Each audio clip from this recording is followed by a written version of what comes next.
sejam muito bem-vindos ao podcast Jornada da Calma. Eu sou Helena Galante, companheira de jornada de vocês, e hoje eu tenho a alegria de receber aqui no estúdio o Gustavo Teixeira Franzoni. Ele que é autor desse livro incrível que eu estou lendo, Perspectiva Consciente. Você ainda tem tempo de mudar sua história, mas você quer. Ele também é podcaster, ele tem um podcast muito incrível que se chama Pode Curar-se, ele com a Paty, que eu já tive a honra de estar lá também. Gu, que bom te receber agora aqui no Jornada, seja muito bem-vindo. Muito obrigado mesmo pela oportunidade. Porque eu falei, né, quando eu te conheci, eu achei muito legal, lá no podcast mesmo, né, esse bate-papo, essa sinergia, essa importância dos assuntos que a gente traz com tanto carinho, cuidado e atenção para quem quer ouvir. Eu acho que isso é uma forma da gente retribuir tudo que a gente escutou para estar aqui, conseguir superar e levar a vida adiante. Então, muito obrigado mesmo pela presença, por me convidar e também por poder conversar com quem está aí escutando e assistindo. Que legal, que legal. Eu fiquei muito engraçado, né, quando a gente muda de lado, quando a gente está perguntando, quando a gente está respondendo, mas eu acho que o gostoso é essa conexão que você falou, quando a gente está, na verdade, descobrindo o caminho um pouco juntos. Sim, sim. E eu sabia pouco da sua história quando a gente conversou, e quando você me entregou o livro e eu comecei a ler, eu fui me encantando um pouco por descobrir quantas voltas o mundo teve que dar para você chegar aqui hoje. Sim. E esse processo de escrita do livro também foi um processo de você revisitar um pouco a sua própria trajetória. Sim.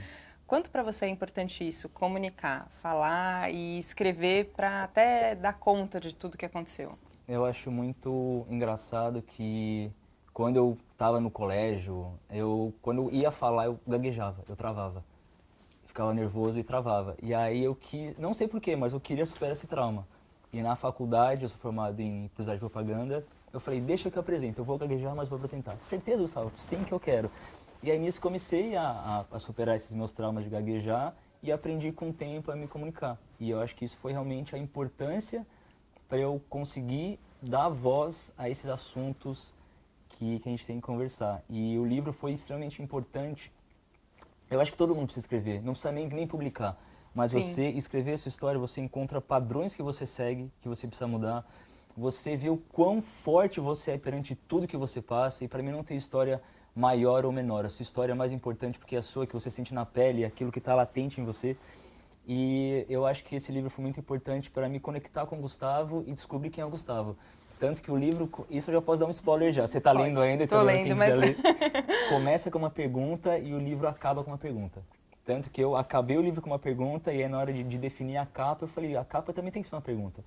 Também tem que ser porque sempre vai ficar essas suas decisões, essas suas dúvidas. Então foi muito importante escrever, reviver os momentos. Teve parte do livro que eu tive que pular porque não estava preparado para poder falar, a parte do meu pai que está no livro ainda não estava preparado para poder escrever, parte que eu ia que voltava, então, nossa, foi maravilhoso escrever, nunca imaginei, eu acho que na minha história, se eu fosse ticar algumas coisas, escrita estaria a última, porque eu sou da arte, sou do desenho, escrita não, então, mas fico muito feliz de ter escrito o livro mesmo. Eu acho legal isso que você falou sobre todo mundo precisar escrever, não é que todo mundo precisa publicar um livro, ou ter um filho plantar uma árvore, a máxima, não acho que é isso, mas todo mundo precisa escrever, como esse processo um pouco terapêutico de você entender tudo o que acontece com a gente.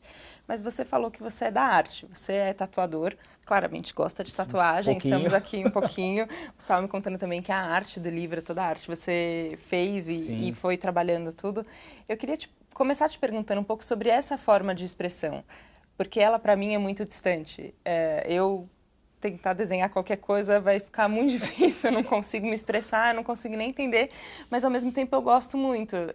Eu recebo essa comunicação de uma forma muito intensa, mas eu não consigo me expressar através dos desenhos. Como foi que você foi entendendo essa forma de se comunicar e também dentro da tatuagem e achando esse caminho do tribal e da experimentação? Para mim, qualquer tipo de arte é arte, seja um desenho vulgarmente feio ou bonito, porque a arte é você expressar o que você está sentindo. Às vezes, em 2 traços, você expressa alguma coisa e ali faz sentido e acabou. Então, para mim, a arte é você expressar. E desde criança eu sempre desenhei, sempre gostei muito de desenhar. Eu sempre fui muito colado na minha mãe, e nas férias a gente ficava junto, sentado, ela comprava aquelas revistas de mangá, de sombra e luz, de corpo humano, e eu ficava junto desenhando com ela. Isso eu sempre gostei muito e desenhava muito. A parede do meu quarto inteira é desenhada. As 4 paredes, o pedaço do teto, caixa de som, shape de skate, prancha, qualquer coisa que eu pudesse colocar arte, eu tinha que colocar. Então, desde criança, a arte sempre esteve presente comigo. E a tatu apareceu... Sempre também, eu tinha, quando criança, 2 sonhos. Ou ser surfista profissional ou ser tatuador. E eu consegui virar tatuador e o surf é de esporte. Se fosse o inverso, com certeza eu não teria a parte da tatu. Então eu fico muito feliz de ter um sonho de criança e ter realizado, que é trabalhar com a arte, que é o que me dá muita força também para passar tudo que eu passei, que no livro também conto. A arte foi e é um fator principal para eu entrar no mundo do Gustavo, na bolha do Gustavo, porque na arte eu que mando. Eu que escolho que desenho que eu faço, que elemento que eu faço. Tanto até tem que ter uma passagem no livro, na minha vida, que foi muito importante, que eu lembro que quando eu fiz 2 vezes transplante de medula, né? Comecei a tratar em 2007, para contextualizar, desde 2007 eu trato de um câncer, linfoma de Hodgkin, e 2012 e 2013 eu tive que fazer 2 transplantes de medula. E, pô, os médicos, tá, faz exame, faz cirurgia, toma isso, come aquilo, toma banho agora, você não manda em nada, você só obedece ordem. E no desenho que mandava. Eu que escolhia que elemento, que cor, que formato, eu entrava ali na minha bolha. E o mais engraçado, como a gente cria ferramentas pra gente sobreviver. Eu fazia 3, 4 desenhos por dia e eu não acabava um desenho. Pode ser que faltava um quadradinho para pintar. Eu deixava no outro dia para preencher porque eu queria estar vivo para no outro dia continuar. Então a arte me deu força. O primeiro livro que eu publiquei, na verdade, foi de desenho, que eu criei no hospital. Eu fiquei 15 dias, acho que, internado, que começou a dar febre, o tratamento não estava dando direito, fiquei internado, não tinha o que fazer e comecei no iPad a desenhar. Então a arte sempre... Eu acho que Deus falou, Gustavo, você vai passar por muita coisa, mas você vai ter um prazer muito bom que é a arte. E também a arte da tatuagem me colocou num patamar muito grande dentro realmente da parte da tatuagem, onde eu tenho um nome grande dentro do tribal, mas eu entendi que é a forma de eu me inserir num mundo um pouco diferente para levar a minha história. Não é que eu tenho fama só por ter, não, é isso atrelado à sua história. E aí cada vez mais eu tento me enfiar no mundo da tatu e passar minha mensagem. Então isso que eu fico muito mais feliz. Agora quando as pessoas não vêm só falar comigo pela tatuagem. Gustavo, a sua história me transformou. Minha mãe leu o seu livro, eu vi um post seu que está tratando e se transformou. Nossa, isso é... Ai, estou no caminho certo. Nossa, acho tão importante ouvir você falar disso, porque eu até tenho talvez seja uma trava, não sei, ou um cuidado. E principalmente depois de ter passado eu por um tratamento de câncer também, que eu sempre tinha um pânico de virar a paciente, como se isso fosse a minha identidade. E você é tanta coisa, e você faz tanta coisa, e junto com isso você trata, desde 2007, de um câncer. Isso é uma parte sua, essa não é a sua parte inteira. Como é que foi para você também entender o quanto falar ou o quanto não falar, e como você cuidou também para isso não ser tudo, e ter espaço para sua arte, ter espaço para sua vontade, para sua autonomia que você valoriza tanto, por exemplo? Eu percebi, na verdade, tudo que eu faço de me comunicar é para o Gustavo de 2007, quando descobriu o câncer. Se eu tivesse encontrado um Gustavo que mostrasse que você vai sofrer, você vai passar por muita coisa, como todo mundo passa, mas você não precisa dar tanta importância para isso. Todo mundo sofre. Olha o lado positivo. Você vai pegar cachorro, você vai pegar carro dos sonhos, você vai ter a profissão, você vai viajar, você vai ser uma pessoa normal. Então eu faço isso para o Gustavo de 2007. Para as pessoas que estão descobrindo um diagnóstico ou estão perdidas, calma, é possível. E em 2018 foi que eu comecei a me comunicar mais. Eu falo, é muito difícil contar do Gustavo tratamento e tatu separado, porque anda junto. Em 2018 eu participei do Tattoo Week, uma comissão de tatuagem, e eu levei um cliente que eu fechei o corpo inteiro dele, parte de cima toda. E eu só queria pegar pelo menos 3º lugar. A gente quer o primeiro, mas eu falei assim, eu quero pelo menos ficar em 3º. Pode. Que eu posso subir no palco para poder passar a mensagem. Fiquei em 2º lugar, peguei o microfone e falei, gente, essa tatuagem eu fiz durante 3 anos, eu estava tratando, tive que parar, e consegui o prêmio. Então, assim, a minha carreira, eu comecei a tratar em 2007 e a tatu apareceu em 2009. Então, toda a carreira é tratando de um câncer. Sim. E eu tô aqui para poder mostrar que é possível ter seus sonhos. Meu, o pessoal levantou, bateu palma, que eu falei, eu acho que eu tenho voz. E aí, cada vez mais, eu comecei a me comunicar. Quando eu ia tratar, quando tinha internação, quando tinha, enfim. Aí eu falei assim, eu acho que esse é o caminho. A arte é o que está me dando agora a voz para poder conversar com as pessoas. Primeiro eu atraí o olhar com a minha arte, agora eu estou tendo atenção com a minha vida. E aí foi que me transformou mesmo. Nossa, isso é muito importante, porque a gente encontra a nossa voz, né? E Sim. acho que encontra o que falar. E no livro isso vai ficando muito claro, porque você vai contando a sua biografia, então um pouco do que foi acontecendo, mas principalmente de como você foi escolhendo olhar para isso. Sim. E esse lugar de tomada de decisão, né? Que é um lugar que você chama a gente com essas perguntas. Sim. Logo desde... Aquelas cutucadinhas logo no Aquelas começo, cutucadas bem profundas, assim. Você vai chamando a gente também que está lendo para esse lugar de decisão. O quanto você tinha de... naturalmente, talvez, uma tendência a olhar para esse lado positivo, ou quanto você acha que isso foi uma habilidade que você foi trabalhando, ou uma soma das duas coisas? É uma soma, mas o ambiente te molda muito, né? Em casa, graças a Deus, minha família sempre foi muito positiva. Minha mãe sempre gostou muito do lado espírita e autoajuda. Eu lembro que eu tinha 15 a 16 anos, eu comecei a fazer curso com o Luiz Gasparito. E eu ia lá no espaço dele, eu lembro que eu era o xodó das veiaradas, se eu posso dizer assim, né? Exato, a criança, porque ninguém ia, homem também era difícil ir, porque Sim. tinha muito preconceito com ele também. E eu ia e eu achava maravilhoso, então eu fazia cursos e cursos, ia eu, a minha madrinha e a minha mãe, a gente fazia muito curso, e isso começou a me despertar, e mesmo antes de ter o câncer, então eu vejo que a vida já estava me preparando para isso.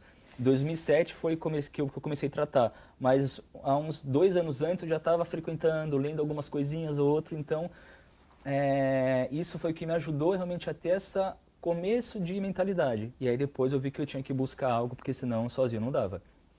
E aí eu fui treinando minha mente com exercícios, com coisas que eu consumo, cada vez mais para poder passar. Sim. Perspectiva é uma palavra importante, né? A Sim. primeira palavra do título, e você conta também uma história de como essa palavra chegou até você. O que ela significa para você, perspectiva, e como a gente pode trabalhar a nossa própria perspectiva também. Já chegou nessa parte do livro? Ainda não, mas eu já sei, porque eu fiquei folheando aqui, eu sei que essa parte tem, então eu quero te ouvir. A parte da perspectiva onde eu conto, eu tomo muito atenção às coisas que acontecem na vida, né? Em significados, Sim. Em palavras. E eu lembro que eu tive um sonho, que eu lembro que eu estava... Eu sempre sonho, quando a minha mente sonha com coisas de elevador, é uma forma que a minha mente quer mostrar alguma coisa para eu não acordar. Então, quando tem elevador, eu estou consciente no sonho. É muito louco, é a minha forma que o cérebro... Tipo assim, ó, você não vai acordar, você presta atenção. E nisso aconteceu alguma coisa, que eu conto no livro, que aí eu vi, tipo assim, que veio a palavra, Gustavo, olha por outra perspectiva, olha outro elevador. E aí eu lembro que eu estava na praia, estava lá também meio que eu fui para poder relaxar, para poder surfar, fazer esporte, travei as costas, não consegui fazer as coisas que eu queria e tive que mudar um pouco. E aí eu tive que realmente mudar a minha perspectiva. E aí quando eu estava voltando, aí depois eu estava em casa meditando, lá na praia, eu falei, mano, perspectiva. Eu lembro que eu estava olhando um pássaro, falei, nossa, deve ser muito louco ter perspectiva diferente da vida e tal. Eu falei, perspectiva, a minha vida é moldada em perspectiva. É como... E aí eu também comecei a parar para refletir. Sempre quando o câncer aparecia, quando tinha uma dificuldade, eu era obrigado a olhar o outro lado. E aí, beleza, voltei para casa. E aí tem um livrinho que a Márcia, que tatua lá no estúdio, deixa, que chama Mensagem dos Anjos. Sim. Tem, eu acho que 200 páginas. Eu falei, deixa eu abrir. No que eu abri, eu acho que era 173, sei lá que página que era. Naquele trecho tinha também a palavra perspectiva. Eu falei, é isso. Essa é a vida do Gustavo, é como o Gustavo consegue fazer tudo. Porque eu lembro também que muitas pessoas falam, Gustavo, como que você consegue ter essa força de vontade, tudo que você passa, que já aconteceu? E eu ficava um pouco frustrado de não conseguir explicar. E aí depois, pensando nisso, foi que eu entendi, é a perspectiva. E a perspectiva consciente, perspectiva todo mundo tem, mas é você trazer consciência para o que você quer olhar. E o livro traz essa noção, daquela dificuldade, você tem que olhar o ruim para ver que lado você quer ir. Então a perspectiva Só não tatua que a médica não deixa mais, senão também é tatuar a perspectiva. Uma perspectiva grande, assim. É. E eu acho que é engraçado isso vir junto para você num sonho com essa imagem do elevador, né? Porque é esse lugar que facilmente a gente muda de perspectiva. Sim. A gente imagina como um pássaro olharia uma situação que é diferente da nossa, mas normalmente a nossa perspectiva é viciada, né? A gente olha uma coisa de um jeito e a gente só olha a coisa de um jeito. E mudar esse ponto de vista, às vezes depende de um chacoalhão da vida, né? E depende também de você. E de você. Depende de você. É você mudar o ângulo. Você pode estar vendo a sua história daqui. Muda um pouquinho, muda um pouco. Se aqui não tá bom, vai mudando, que chega uma hora você fala, agora faz sentido. E aí que você começa a mudar. Muita coisa acontece e toda hora eu também tenho que mudar essa perspectiva. Então, assim, escrever o livro, me comunicar, falar com as pessoas. Eu falo, eu me escuto, né? A orelha mais perto é a minha. Então, Sim. pelo fato que eu falo, eu escuto e lembro de todos os ensinamentos para os momentos difíceis. Eu realmente tenho que lembrar essa história do Gustavo e continuar para cima. E como é para você a gente usa muitas vezes a imagem da montanha-russa, né, para a vida, assim. Tem momento que você está lá subindo, tem momento que está descendo e está gostoso, tem momento que você está desesperado e todos esses momentos acontecem. E eu estou achando muito legal na leitura do seu livro, porque você é bastante transparente também, Gu. Você não fica dourando a pílula, assim, nem guardando, assim, o que você sentiu, você conta que você sentiu, independente de que momento da montanha-russa você está. Como é para você fazer as pazes com essa instabilidade, talvez, que faz parte da vida, mas que eu, pelo menos, muitas vezes no meu sonho idealizado, você fala, seria só um passeio no parque aqui, todo tranquilo, não ia ter tanta emoção assim. Tem furacão, tem tornado, tem carrinho saindo voando da montanha-russa. Tanto que, pelo fato de você falar que eu sou transparente, né? Eu tô agora novamente num pedaço da minha montanha-russa, onde eu fui ontem na médica, e o tratamento vai mudar. Porque eu fiz o PET scan, a doença deu uma descontrolada, então novamente a gente vai ver o que vai fazer. Provavelmente vou ter que fazer rádio, ela vai estudar, então assim, seria uma... E aí, eu peguei o exame na segunda-feira. Tá. Olhei o exame, eu já, putz, que eu falo, eu posso dar aula já de oncologia, que eu já entendo quase tudo, né? São 19 anos tratando. E eu falei, nossa, já estava sentindo meus carocinhos diferentes e tal. Olhei o exame e falei, putz, vai mudar. Falei, mas eu achei engraçado que essa vez não me deu tristeza. Tipo assim, só preocupação de como pode ser. Sim. Mas falei, tá bom, é isso. O que eu posso fazer? Eu falei, já sei o que eu vou fazer. Eu quero entender mais o cérebro do Gustavo, porque naquele momento onde eu olhei o exame, eu senti uma força maior de querer superar isso de novo. Eu falei, tá, tem alguma coisa a mais que eu faço que é diferente dos outros, assim, dessa força de vontade. Sim. Não falando que eu sou especial nem nada, mas é alguma coisa quimicamente, não sei o que eu faço. Eu falei, já sei, então nesse novo período aí de tratamento eu vou estudar neurociência, coisa do tipo, para poder entender meu cérebro, para poder me comunicar melhor com as pessoas. Porque o lado espiritual eu já entendo bastante. Esse outro lado eu quero entender mais para poder juntar e me comunicar mais ainda. Então veio essa nova dificuldade. O que eu posso fazer? Estou vendo de fazer uma pós agora de neurociência e comportamento. Maravilhoso. É o que faz sentido para mim. É muito... para mim dá muita esperança te ouvir, assim. Porque eu ainda talvez emocionalmente estou aprendendo a entender tudo que acontece, assim. E tentar deixar também as emoções virem, não bloquear elas, ser transparente comigo mesma e entender o que está acontecendo. Me conectar com pessoas tem sido muito importante também. Essa troca que a gente está tendo agora me ensina e eu acho que isso é importante. Mas é bom saber que também tem um outro jeito que talvez seja não só mais positivo, mas mais propositivo também, assim, que dá um sentido para as coisas que estão acontecendo. Você fala, tá, beleza, então agora eu vou entender o meu cérebro, o que está acontecendo. Já entendi espiritualmente, existencialmente aqui a coisa, vou entender neurologicamente. E eu queria te perguntar também sobre a questão do corpo, do físico, porque uma das coisas também que você faz, que você está inclusive com o casaco do Ironman, é um esporte de altíssima dificuldade também, uma entrega, um esforço gigante. Imagino que você conte no livro também, óbvio. Eu ainda não cheguei nessa parte, mas eu queria te ouvir sobre como surgiu esse desejo e como é treinar e lidar também com essa... Não sei se máquina é a melhor palavra para a gente descrever o nosso corpo, mas esse organismo aqui que a gente está habitando. Eu sempre fui de esporte, desde criança sempre fui de esporte. Comecei a surfar, era criança, como eu falei que era sonho de ser surfista, porque eu já gostava muito. Era goleiro de futsal e handebol, fazia ginástica olímpica, qualquer esporte eu me enfiava no meio. Em 2018 também eu desenvolvi polineuropatia. Devido a tanto tempo de medicação, o corpo começou a travar, né? E na pandemia foi o ápice, que eu não conseguia, se eu pulava, meu corpo travava. Se eu fechava a mão assim, ela demorava para poder voltar. Eu falei, nossa, ferrou, e aí alguns neuros falavam que era difícil voltar, que não tinha o que fazer, que era aceitar. E aí eu fui contra um pouco, né? Fui num outro neuro, que ele falou, Gustavo, você tem que realmente forçar um pouco o corpo para poder mostrar que é possível isso. Então, quando travar, você força um pouco mais.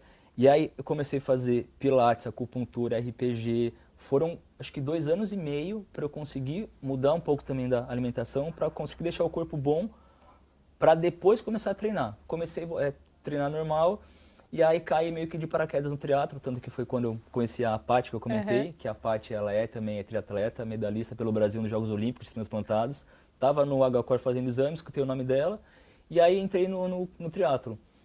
E eu queria ir para os Jogos Olímpicos, mas eu lembro que não podia na época porque eu fiz transplante com a minha medula e eles não aceitavam. Eu até brinquei, falei, pô, eu tenho 2 transplantes, não vale um passo para poder ir?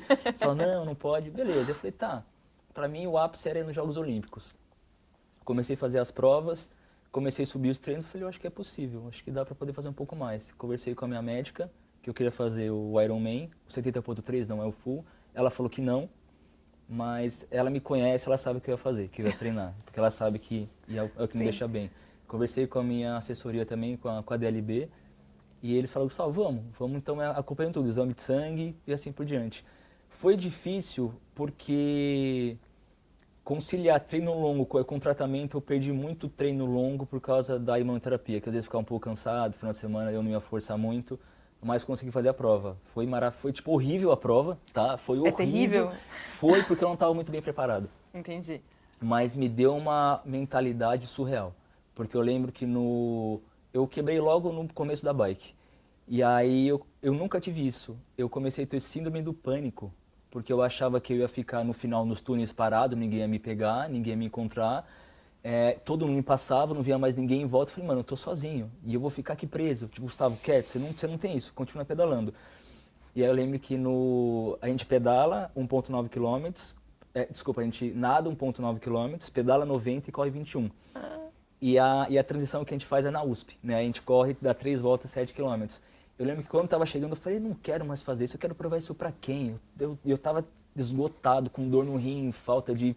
não estava tomando muita água, porque eu estava muito cansado. Quando eu comecei a chegar perto da corrida, eu escutei o pessoal gritando, comemorando, eu falei, eu tenho que viver isso. Eu tenho que sentir essa energia, o pessoal com megafone, o pessoal com cartaz. E eu lembro que quando eu estava chegando assim, já para a parte da transição, eu vi uma moça que me segue, a Soninha, com cartaz, tipo, esmagando câncer, vai, Gu! Falei, eu tenho que ir. Eu lembro que eu peguei, parei, deixei a bike. E aí que foi a maior briga que eu tive e como a gente se sabota. Eu lembro que eu deixei a bike, todas as bikes estavam, todo mundo já estava correndo. Eu vi gente que estava com a medalha, eu peguei, deitei no chão e falei, não vou conseguir, estou muito cansado. Aí a mente, Gustavo, você tem câncer, você colocou uma meta muito grande, você não vai conseguir de novo, deixa seus sonhos para lá. Eu falei, não, eu vou conseguir, porque eu meditei muito, eu me vi passando com a plaquinha. Eu falei, mas eu senti, é real, então vai e levanta. Pô, eu tô cansado, você é fraco, você tem câncer. Aí eu lembro que eu xinguei, coloquei o tênis, fui todo cambaleando e fui realmente fazer a prova. Tive algumas dificuldades de cansaço e tal, mas consegui finalizar. Eu fui o último, eu encerrei a prova, mas consegui passar. Eu fiz em 8 horas e 34 minutos. Então, o que ficou disso? Quando eu achava que eu ia entregar a prova, que eu estava cansado, no meu limite, eu consegui mais 3 horas e meia correndo. Então, isso me deu uma força. Eu acho que tudo isso, do livro, do podcast, do Ironman, dessas conexões, é para eu ter mais ferramenta para essa nova etapa do Gustavo. Então, eu quero mais ferramenta ainda. Eu acho que nem o fato de desistir de ser forte. Não, é buscar ferramenta que faça sentido, que te deixe forte. O que para você te deixa forte? Seja fazer um yoga, uma meditação. É muito importante cuidar do corpo, da mente. Então, o Ironman, o triatlon, o esporte em si é extremamente importante para o corpo, para a mente, para tudo. Eu sou um Ironman. O pessoal fala que não conta ser meio... Claro que conta, pelo amor de Deus. Quero ver fazendo tratamento, se consegue. Quero ver sem tratamento também, é muito difícil. É muito difícil, mas é muito legal. E eu acho muito legal porque você conta isso de um lugar que é além do lugar da superação. Eu entendo o lugar da superação e ele motiva a gente também. É importante, a gente se coloca de frente de desafios também Sim. voluntários, porque ninguém te obrigou a fazer, você quis fazer, é muito o pior diferente. De tudo. Então é importante, mas para além da superação, eu acho que tem um aprendizado de vida que você traz, assim. E você falou sobre essa questão da mentalidade e uma das frases que tem destacada no livro é essa, assim, a mente pode ser um labirinto ou uma ponte. Tudo depende da coragem de olhar para dentro.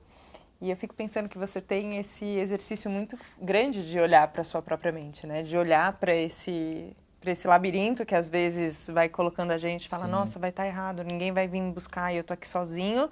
Ou para uma ponte de hora que eu acho que eu tô no maior cansaço da vida, eu na verdade ainda consigo correr mais 3 horas e meia, assim. Você falou também das ferramentas, Gu. Quando você pensa na relação com a sua própria mente, assim, hoje em dia, quais são essas ferramentas? E você falou dessas ferramentas novas. O que você sente falta ainda, que você acha que, não, isso daqui eu tenho vontade de, talvez ainda descobrir um outro jeito de poder lidar? Eu acho que essa ferramenta nova que está vindo é a parte de entender mais agora o cérebro, mas entender mais como que o cérebro realmente funciona, né? Tanto que eu estou pegando livros para poder estudar, mas eu gosto muito, eu já fiz curso de Reiki, consagro ayahuasca, gosto muito, muito de meditação. Meditação é uma coisa que eu acho que deveria ser obrigado nas escolas ter, Sim. porque é extremamente, é a calma, Sim. é a sua jornada para a calma interior. A Sim. meditação. E muitas respostas eu tive meditando, tanto que até que eu comento que o podcast com a Paty foi numa meditação que eu tive. E veio, Gustavo, conversa com a Patrícia e faz um projeto para poder comunicar com as pessoas. Então eu acho que assim, a gente tem que buscar ferramentas, seja ela qual for. Se para você faz sentido e te faz bem, busque aquilo. A gente às vezes se afunda em vícios, em muita coisa negativa, que a gente tenta buscar a resposta. Eu acho que a gente sempre tenta buscar a resposta. Sim. Mas às vezes a gente vai para algum lado errado que não tem a resposta. A gente está mais se sedando do que realmente buscar a resposta. Eu acho que se fosse uma dica principal, acho que para todo mundo, seria a meditação. Que é uma coisa que depende só de você. Coloca um fone, uma guiada, fica num canto lá e silencia. Eu não consigo e tudo mais. Beleza, eu também não conseguia. Eu tinha que fazer o exame do PET scan, que é 15 minutos parado, sedado.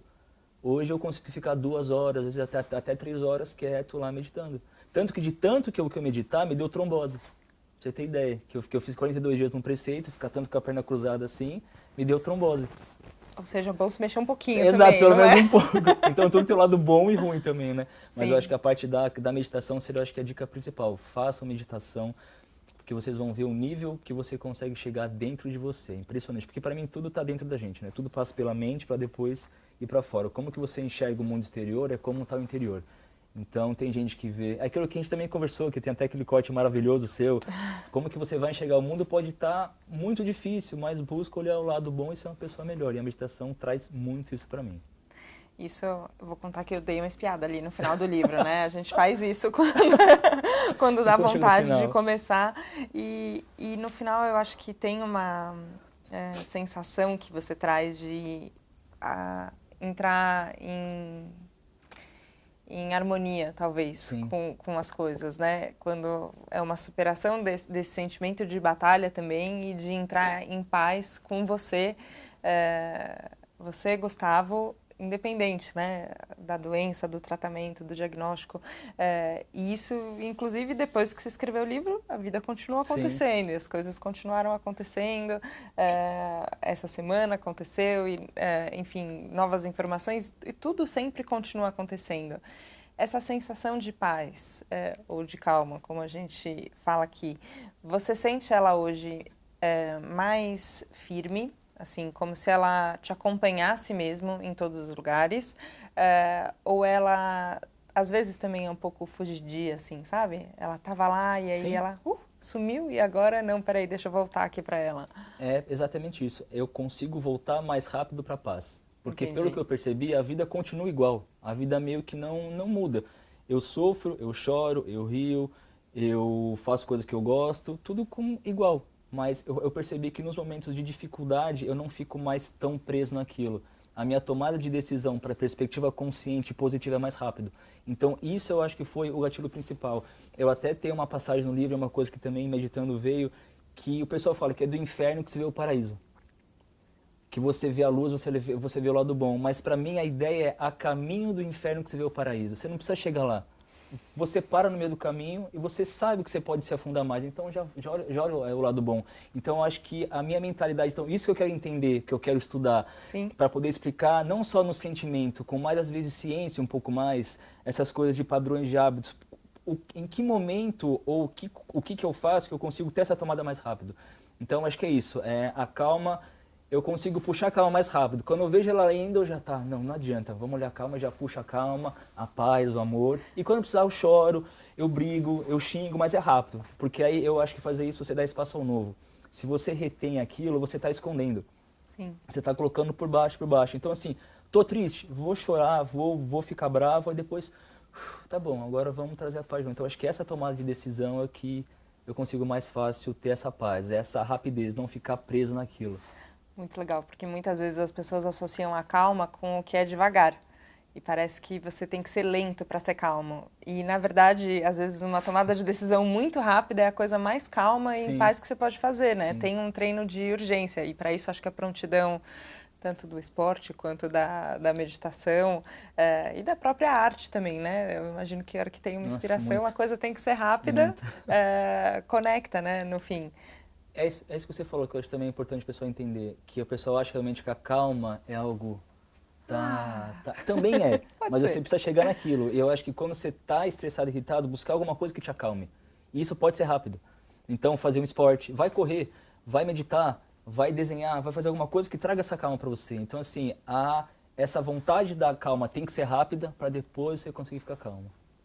Bom, você falou de muitas vontades aqui também que você tem, desse estudo, por exemplo, do cérebro e da neurociência. Em algum momento entendi que tem um outro livro nascendo também, não sei como é escrita, mas queria te perguntar dos sonhos que você tem hoje de realização, que você quer, esse quadradinho que a gente deixa, que você fala, não, isso daqui eu quero fazer. Sim. O que você quer fazer?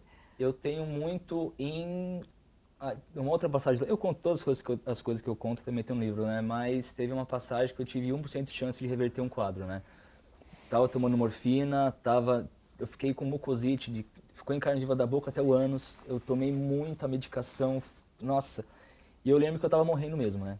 E aí eu lembro que naquele momento que eu também tinha perdido a fé, tudo, não queria que ninguém fizesse nada pra mim, não queria que Deus conversasse comigo, minha mãe dá os passos de luz, eu não queria nada, eu a medicina acabou. E quando eu escutei um enfermeiro conversando com a minha mãe, que a minha situação estava difícil, eu estava tomando morfina, eu estava maluco, morfina é uma beleza, você tá sofrendo, mas você não sabe, né? Eu falei, nossa, eu acho que eu tô morrendo.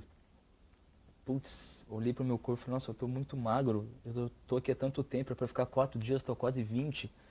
Falei, nossa, meu Deus, Buda, Alá, Ogum, Oxóssi, quem estiver do meu lado, por favor, me ajuda, eu quero viver. E aí meu exame de sangue estava cada vez mais caindo, e quando eu pedi perdão, pedi ajuda, eu acho que eu resgatei essa vontade de viver, pedi para minha mãe dar o passe de luz dela também. No dia seguinte, meu exame de sangue começou a mudar e eu tô aqui. Então eu brinco, né, que eu devo ter feito um trato com Deus, eu vou voltar, eu vou ter a minha vida, mas você vai ter que se comunicar, você vai ter que passar essa história para frente. A tatuagem é o que me dá o meu lucro financeiro mesmo, para eu poder ter a minha liberdade de fazer tudo, mas a minha vontade maior mesmo, se for alavancar, é eu cada vez mais conseguir me comunicar com as pessoas, montar palestra, igual o podcast que veio numa meditação. Então eu vejo que eu estou realmente conseguindo, eu estou buscando também ferramentas, primeiro para mim, para me acalmar, me trazer conhecimento para passar para as pessoas. Então eu tenho certeza que vocês vão ver mais do Gustavo aí rodando o mundo mesmo, conversando. Isso é louco, mas eu tenho certeza disso. Tanto da convicção de vida que eu tenho, essa convicção da minha voz para poder ajudar as pessoas, igual eu queria ajudar o Gustavo em 2007, quando o Gustavo e a família dele, quando o câncer apareceu, que achou que ali ia encerrar a história dele. E não, tem muita história do Gustavo para ajudar as pessoas ainda. Deus do céu, Gustavo, é tudo que eu quero nessa vida, é ver isso. Queremos. Queria te agradecer muito, assim, me emocionei com você na primeira conversa, me emociono com você agora de novo, me emociono com você lendo. Que bom que você está aqui. Muito obrigado. Que bom que você está dividindo isso com a gente. Muito obrigada. Eu agradeço, foi muito bom. Obrigada, Gu. Obrigada a você também, companheiro de jornada. Mexeu aí fundo, né? Aqui também. Obrigada pela sua confiança, obrigada pela sua abertura. E a gente se vê na próxima segunda, no próximo Jornada da Calma. Um beijo. Tchau, tchau.